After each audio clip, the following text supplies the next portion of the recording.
Top quality और consistent performance के लिए सिर्फ सिल्वर पंप। टॉप क्वालिटी और कंसिस्टेंट परफॉर्मेंस के लिए सिर्फ सिल्वर पंप, नाम याद रखना।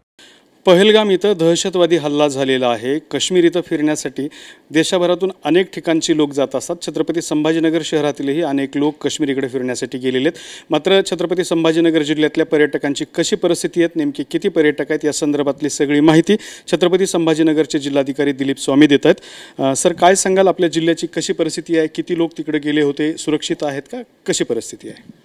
काल जेव्हा हा दुर्दैवी प्रसंग झाला, पहलगाममध्ये हल्ला झाल्याबरोबर आमची सर्व आपत्ती व्यवस्थापन प्राधिकरणाचे जे आमचं नियंत्रण कक्ष आहे ते आम्ही ॲक्टिवेट केलेलं होतं। आम्ही मंत्रालयाच्या कंट्रोल रूमशी आणि श्रीनगरमध्ये एक कंट्रोल रूम तयार करण्यात आलेला आहे, त्याच्याशी सातत्यानं संपर्कात आहोत।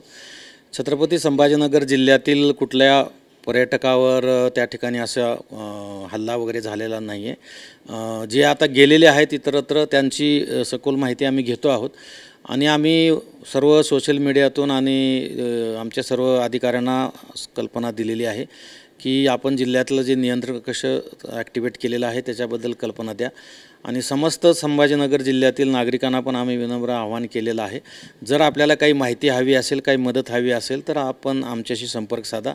आमचं जिल्हा नियंत्रण कक्ष 24/7 आम्ही चालू ठेवलेला आहे, त्याच्याशी संपर्क करू शकता। त्याचे फोन नंबर पण आम्ही वेगवेगळ्या माध्यमातून नागरिकापर्यंत पोहोचवलेला आहे।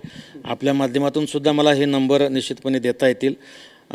73 50 33 51 04 73 50 33 51 04 हा मोबाईल नंबर आहे आमच्या कंट्रोल रूमचे जे प्रमुख अधिकारी आहेत त्यांचा, आणि लँडलाईन नंबर आहे 0240 कोड आहे आणि 233 1077 या नंबरवर आपण संपर्क साधावा। काही कुणी अफवा पसरवत असेल, कुणी वाढीव चढीव काही माहिती देत असेल आणि आपल्यामध्ये घबराट पसरवत असतील तर त्यांच्यापासून सावध राहावं। जर आपल्याला काही माहिती मिळाली तर ती आम्हाला निश्चित कळवावी आणि आपल्याला काही माहिती हवी असेल तर ती आम्ही निश्चितपणे आपल्याला पुरवू। जिल्हाभरामध्ये कुठेही काही काळजी करण्याचा विषय नाही। काही आकडा सांगता येईल काश्मीर परिसरामध्ये जे काही आपल्या जिल्ह्यातून फिरण्यासाठी गेलेले पर्यटक आहेत त्यांची काही माहिती मिळाली आहे? त्यांचा काही आकडा आहे? नाही, अद्यापपर्यंत अशी डिटेल आकडेवारी आलेली नाही आहे। मंत्रालय नियंत्रण कक्षातून फक्त एवढंच समजलेलं आहे की राज्यातील 6 पर्यटकाचा त्या ठिकाणी मृत्यू झालेला आहे, अशी ती आणखी ती पूर्ण पुष्टी झालेली नाही आहे। परंतु जे पर्यटक गेलेले आहेत त्याची नोंद कुठं आमच्याकडे होत नाही आहे, त्याच्यामुळं एक्झॅक्ट कोणते कोणते पर्यटक जम्मू काश्मीरच्या एक्झॅक्ट कोणत्या कोणत्या परिसरात गेलेत त्याच्याबद्दल आम्ही एक्झॅक्ट जरी नाही सांगू शकत असलो तरी आम्ही सर्व नागरिकांना आवाहन केलेलं आहे, जर आपले कोणी गेले असतील तिथं आणि त्यांना काही अडचण असेल तर तुम्ही आमच्याशी संपर्क साधा।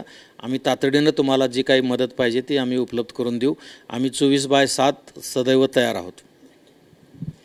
तर हे होते छत्रपती संभाजीनगरचे जिल्हाधिकारी दिलीप स्वामी यांनी काश्मीर इथं छत्रपती संभाजीनगर जिल्ह्यातले कुठलेही पर्यटक अडकले नाहीत किंवा त्यांना कुठलाही धोका झालेला नाही, मात्र गरज भासल्यास नियंत्रण कक्ष उपलब्ध करून देण्यात आलेला आहे। संपर्क साधण्याचं आवाहन सुद्धा केलं आहे।